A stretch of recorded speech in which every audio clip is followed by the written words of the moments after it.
ये जो ट्वीट आया है जी, ये ऐन मुलाकात के वक्त के, जब मुलाकात का दूसरा जो दौर है वो खत्म होता है, 6 जनवरी को ये ट्वीट आ जाता है। अब मुझे नहीं पता कि इस वक्त इसकी क्या जरूरत पेश आई। वजीर आजम पे, जिसकी हम कमेटी हैं, जिसके साथ वो मुज़ाकरात कर रहे हैं, उसको अर्दली का लक़ब दिया। उस अर्दली की कायम करदा कमेटी की क्या अहमियत होगी। इससे आधा गैरनाक किस्म का ट्वीट भी नवाज शरीफ का आ जाता, मरियम का आ जाता, शाहबाज साहब का आ जाता, जरदारी साहब का आ जाता, बिलावल का आ जाता, तो आज हमारे ऊपर कितने कोड़े बरस रहे होते हमारी पीठ के पीछे, और ये मुज़ाकरात कहाँ पहुँच चुके होते। बानी पीटीआई ने मुज़ाकरात के एन वस्त में वज़ीर-ए-आज़म को अर्दली कहा। मुज़ाकराती कमेटी में वज़ीर-ए-आज़म ने हमें नामजद किया। एक्सप्रेस न्यूज़ के प्रोग्राम कल तक में गुफ्तगू करते हुए हुकूमती कमेटी के तर्जुमान सेनेटर इरफान सिद्दीकी ने कहा, हम अर्दली की कायम करदा कमेटी हैं तो इसकी क्या अहमियत है। इससे आधा जहर आलू ट्वीट नवाज शरीफ, शहबाज शरीफ, मरियम, आसिफ जरदारी या बिलावल की तरफ से आता तो हमारी पीठ पर ना जाने कितने कोड़े बरस रहे होते और ये मुज़ाकरात कहाँ तक पहुँच चुके होते।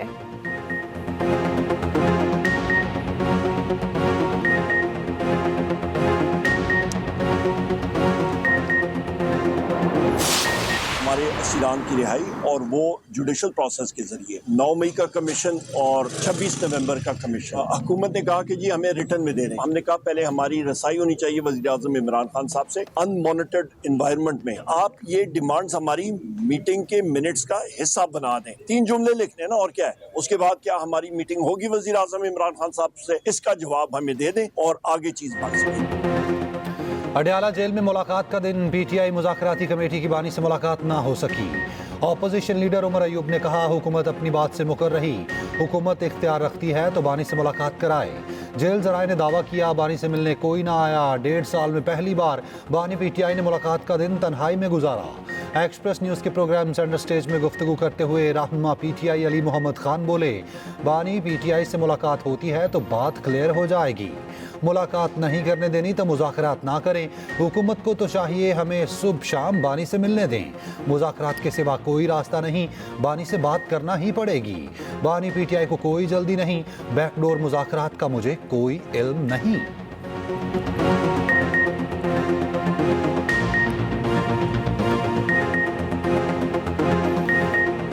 मुज़ाकरात को अगर हमने आगे लेके जाना है तो उसके लिए लीडरशिप, टॉप लीडर से बात तो जरूरी है। उसके बगैर तो ये ऐसे ही है जैसे आप चाहें कि आपके पास प्रिस्क्रिप्शन हो लेकिन बगैर डॉक्टर के लिखे आपको प्रिस्क्रिप्शन कैसे मिल सकती है।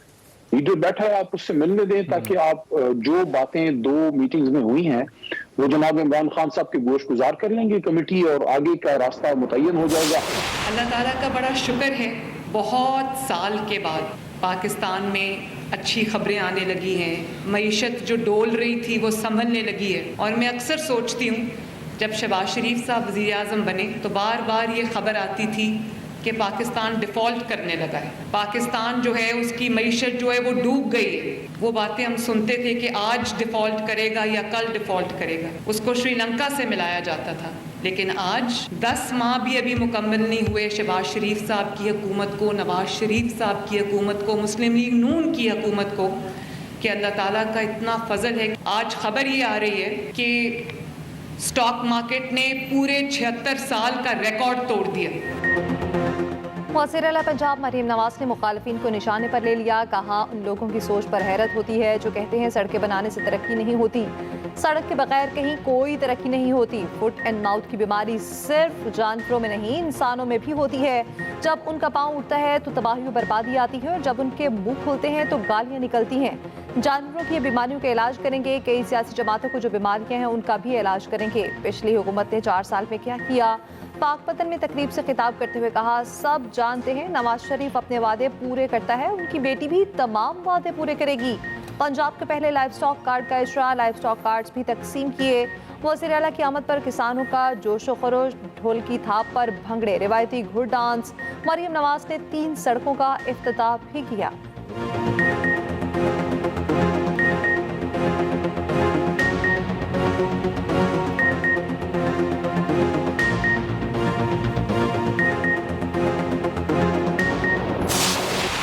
नौ 9 मई के 103 मुल्जिमान के खिलाफ मिलिट्री कोर्ट्स में केस चला। बाकी केसेस इंसदाद दहशतगर्दी अदालतों में चल रहे हैं। ये तफरीक कैसे की गई?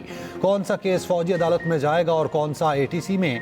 फौजी अदालतों में सिविलियंस के ट्रायल केस में जस्टिस नईम अख्तर अफगान का सवाल। कहा, मुल्जिमान को फौज की तहवील में देने का ATC का फैसला कहाँ है?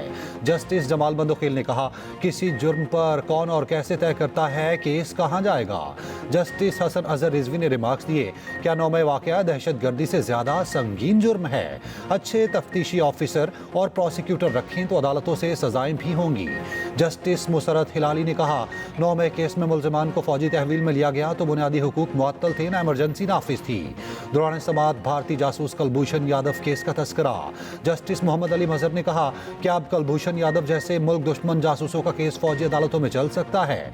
ख्वाजा हारिस ने कहा, सुप्रीम कोर्ट से फैसले से मुल्क दुश्मन जासूस का भी फौजी अदालत में ट्रायल नहीं चल सकता। समाअत आज फिर होगी। 24 नवंबर का एहतजाज। PTI के 150 से जायद कारकुनान की जमानतें मंजूर। तहरीक इंसाफ के 10 से जायद कारकुनान की जमानतें मुस्तरद कर दी गईं। इंसदाद दहशतगर्दी अदालत इस्लामाबाद ने महफूज फैसला सुना दिया। PTI कारकुनान पर थाना खतना, मारकला, सेक्रेटेरिएट, शमसाबाद, नून और दीगर पे मुकदमा दर्ज है।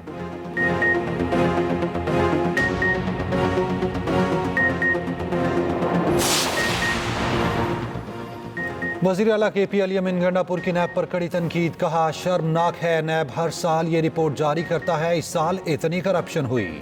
करप्शन हो रही है तो नैब क्या कर रहा है? क्या उसे सिर्फ ब्लैकमेलिंग के लिए बिठाया गया है?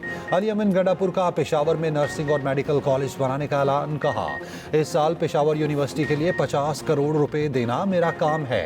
अगर पैसे ना दूं तो मेरे खिलाफ ऊ करके एहतजाज करें।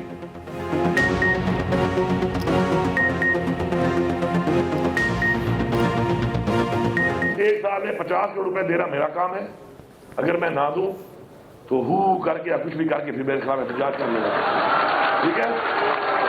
लेकिन अगर मैं वो 50 करोड़ रुपए देता हूं आपको तो फिर अगर वो काम नहीं होता और अगले साल जब मेडिकल की एडमिशन हो या नर्सिंग की एडमिशन हो और बच्चे एडमिशन का ना हो तो फिर कहीं मुझे आप पे हु ना करना पड़े। अली अमीन गंडापुर ने एहतजाज का दुरुस्त तरीका अपना ही लिया। वफाकी वज़ीर इत्तलात तारड़ का वज़ीर आला KP के बयान पर रद्द अमल।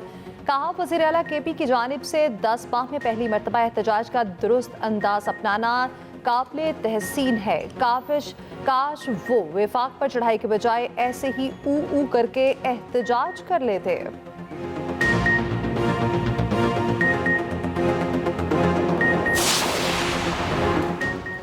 मनी लॉन्ड्रिंग के खिलाफ क्रैकडाउन। FBI ने 106 अरब का स्कैंडल पकड़ लिया। Director customs post clearance Shiraz Ahmad के मुताबिक कंपनीज ने सोलर पैनल की इंपोर्ट पर इनवॉइसिंग से मनी लॉन्ड्रिंग की है। कंपनीज ने चाइना से इंपोर्ट सोलर पैनल की असल कीमत को तकरीबन 500% ज्यादा जाहिर किया। जालसाज कंपनीज ने बिजनेस कैपिटल 11 करोड़ 90 लाख रुपए जाहिर करके अरबों की मनी लॉन्ड्रिंग की। मनी लॉन्ड्रिंग में मुलविस तमाम कंपनीज के खिलाफ मुकदमा दर्ज कर लिया गया।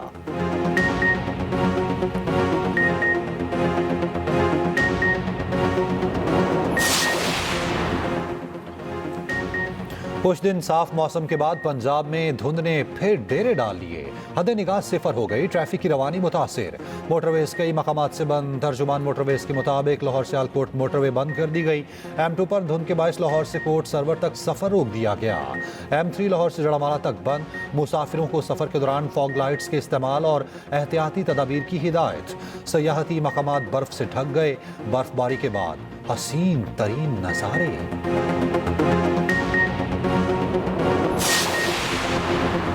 बिजली के करंट से शहरियों को बचाने के लिए हिफाजती इक़दाम की अदम तकमील। कोयटा इलेक्ट्रिक सप्लाई कंपनी पर 1 करोड़ रुपए का जुर्माना।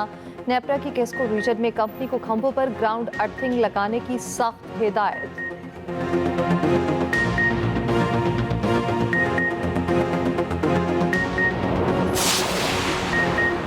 PIA की पेरिस के लिए 4.5 साल बाद पहली परवाज आज रवाना होगी। तर्जुमान के मुताबिक पहली परवाज आज इस्लामाबाद से पेरिस के लिए रवाना होगी। PIA पेरिस के लिए हफ्तावार 2 बराह रास्त परवाजें चला रही है।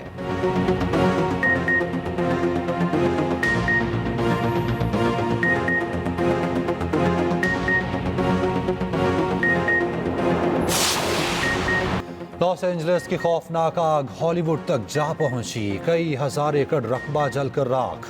हलाकतों की तादाद 5 हो गई। हॉलीवुड के कई अदाकारों की अरबों मालियत के आलीशान घर राख हो गए। मजमूई तौर पर 1000 से ज्यादा घर और कारोबारी मराकज जल चुके। आग बुझाने के लिए पानी कम पड़ गया। लाखों अफराद इलाका छोड़ चुके। लॉस एंजलिस की फजा खतरनाक हद तक आलूदा। नुकसानात का तखमीना $50 अरब से जायद हो गया। अमरीकी सदर जो बाइडन ने मुद्दत सदारत का आखिरी गैर मुल्की दौरा मनसूख कर दिया। नौमुंतखब अमरीकी सदर डोनाल्ड ट्रंप की गवर्नर कैलिफोर्निया पर तनकीद। आग फैलाने का जिम्मेदार करार दे दिया।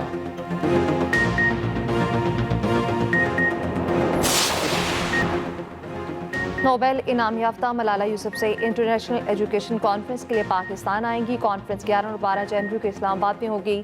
कई ममालिक के मंतूबीन, माहिरीन और वज़रा शिरकत करेंगे।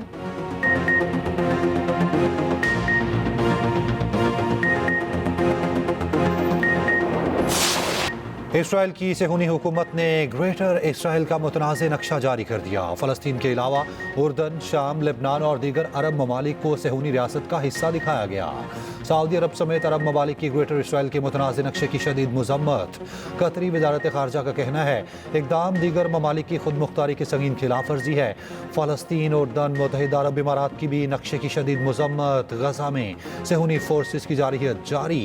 ताज़ा बमबारी से मज़ीद 70 फ़लस्तीनी शहीद, 20 जख्मी हो गए।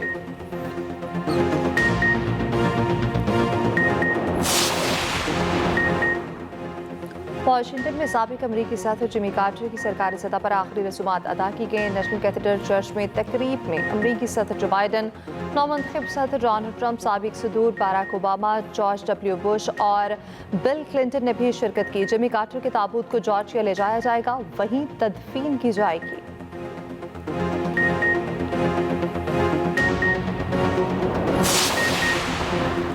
अमेरिका की जनूबी रियासतें बर्फ के सामने बेबस। बर्फबारी के साथ अब शदीद बारिशों की पेशगोई। बरतानिया में मौसम की शिद्दत बरकरार।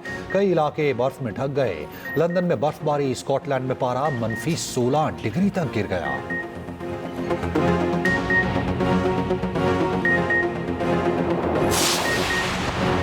लंदन में कौमी टीम के ओपनर साइम अयूब का चेकअप हो गया। मीडिया से गुफ्तगू में कहा डॉक्टर्स ने बेहतर करार दिया और कहा जख्मी टखने पर हल्का दबाव डाल सकता हूं। रिपोर्ट मेडिकल पैनल को भेजी जाएगी।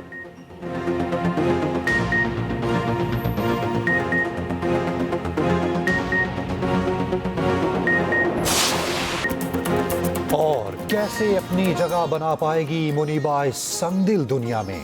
क्या हो पाएगा एक बेकसूर लड़की के साथ इंसाफ? इन सब सवालों का जवाब जानने के लिए देखिए दिलचस्प ड्रामा सीरियल आखिरी बार आज और हफ्ते की रात 8 बजे सिर्फ एक्सप्रेस एंटरटेनमेंट पर।